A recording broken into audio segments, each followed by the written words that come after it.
sepatutnya Haji G cuma ada 32 dan kita ada 40. Maka kita boleh bentuk kerajaan. Kita boleh bentuk kerajaan.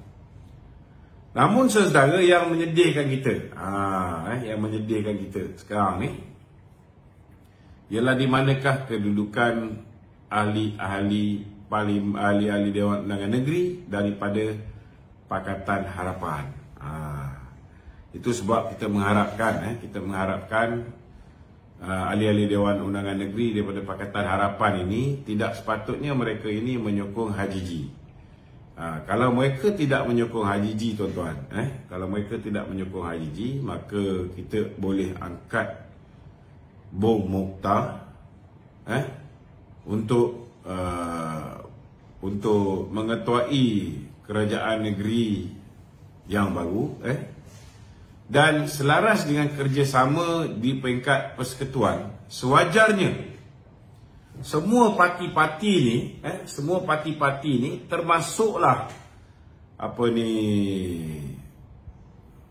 yang memanggil diri mereka GRS ini, mereka pun sepatutnya berada di dalam kerajaan. Itu sebab saya mengharapkan pada hari Isnin ini, kita harap Yang Amat Berhormat Perdana Menteri yang akan pergi ke Sabah, kita harap beliau dapat menyelesaikan kemelut politik di Sabah, dan kita harap di Sabah dapat membentuk kerajaan unity government ataupun kerajaan perpaduan. Sepatutnya hari ini, kalau nak diikutkan di peringkat pusat, semua yang berada dalam Dewan Undangan Negeri Sabah, mereka juga berada di dalam kerajaan perpaduan. Maknanya di Sabah tidak sepatutnya ada pembangkang. Tidak sepatutnya ada pembangkang. Jadi saya mengharapkan bila Datuk Seri Anwar Ibrahim datang ke Sabah pada hari Isnin ni, beliau dapat menyelesaikan kemelut politik di Sabah ini. Kita harap semua orang akan berada di dalam kerajaan negeri Sabah. Jangan biarkan Haji G membenarkan supaya kerajaan Sabah berbeza dengan kerajaan persekutuan. Takkan di Sabah, di federal, warisan bersama dengan kita, tetapi di negeri Sabah warisan nak ditolak tepi. Dan sekarang ini, kalau tidak kerana adanya Barisan Nasional, kerajaan persekutuan pun tak dapat dibentuk. Tapi takkan Barisan Nasional nak menjadi pembangkang di Sabah. Jadi ini kita serahkan kepada kebijaksanaan Perdana Menteri bila beliau turun, insya-Allah, bila beliau turun di Sabah pada hari Isnin ni, saya haraplah beliau dapat buat dipanggil perundingan dan akhirnya akan ada win-win situation. Kita harap semua pihak akan berada di dalam kerajaan. Tidak ada lagi ketua menteri yang sesuka hati nak buang orang sana, buang orang sini. Dan kita harap tidak ada lagi orang yang mengkhianat secara senyap-senyap ni. Ini penting, tuan-tuan. Ini penting kerana kita sudah pun membentuk kerajaan secara bersama di peringkat persekutuan. Tak sepatutnya di peringkat negeri Sabah tiba-tiba warisan menjadi pembangkang, sedangkan kita bersama dengan warisan di persekutuan. Dan sekarang ni Haji G nak jadikan BN pula menjadi pembangkang di Sabah. Ini tak boleh, tak sepatutnya berlaku. Saya nampak sekarang ni sebenarnya Haji G pun tak ada masalah dengan Datuk Seri Shafie Apdal, tetapi kalau kita lihat antara 4 orang daripada 5 orang UMNO yang daripada 5 orang UMNO yang tidak bersama dengan Datuk Seri Bong Mokhtar ni, 4 daripada mereka, kecuali Yusof Yaakob ni, kita pun tak tahu dia di belah mana, 4 daripada mereka, mereka itu semua adalah orang-orang Musliman dulu. Jadi nampak gayanya pertelingkahan antara Musa Aman dengan apa ni, Syafiee Apdal ni masih lagi belum selesai. Kebarangkalian ini saudara, ada juga kaitan dengan perlantikan TYT.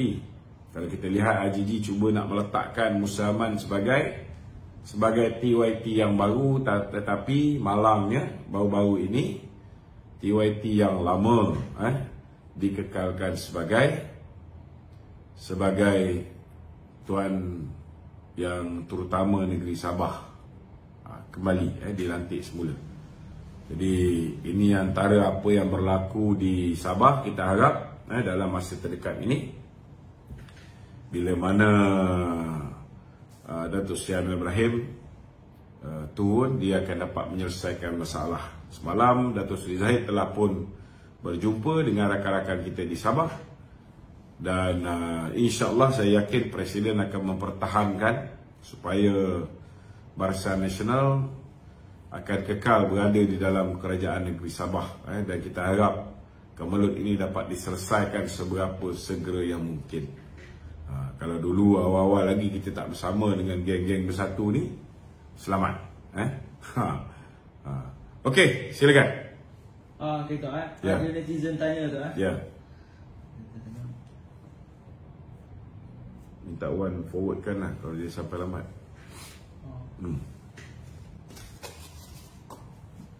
Netizen tanya, Tok. Sekarang ni BUM nak mengulingkan HGG. Sekarang sebab apa? Alasan rasmi ada dalam surat, tapi alasan tidak rasmi apa? Lepas tu dengar okey, ini kita kena faham lah. Sebelum pilihan raya pun keadaan dah tak okey. Contohnya masing-masing dah ada jabatan masing-masing. Datuk Seri Bong menjaga JKR. Tetapi sebelum pilihan raya ni, mereka ni disebabkan pusat pun kita bertelagang dengan bersatu, di peringkat negeri pun lebih kurang sama. Walaupun akhirnya mereka ni bekerjasama dengan GRS di peringkat negeri, tetapi hakikat dia ada tikam menikam. Contohnya sepatutnya apa yang dah diluluskan di peringkat JKR contohnya tidak diganggu oleh MYF, tapi ada gangguan. Ini contoh-contoh benda-benda yang berlaku. Selepas pilihan raya masih lagi tak selesai. Masih lagi tak selesai. Bila mana kita membentuk kerajaan di peringkat persekutuan, ada warisan sekali. Sepatutnya warisan ini duduklah juga di dalam kerajaan negeri Sabah. Sebab kita dah bersama di dalam kerajaan di peringkat persekutuan. Warisan ada 19.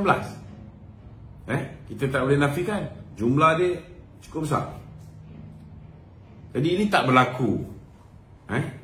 Dan antara sebab ia tak berlaku ialah kerana dekat Sabah ni ada dua tokoh yang bak kata orang ni yang sudah lama belakangan, iaitu Tan Sri Musa Aman dengan Syafiee Apdal, Datuk Seri Syafiee Apdal.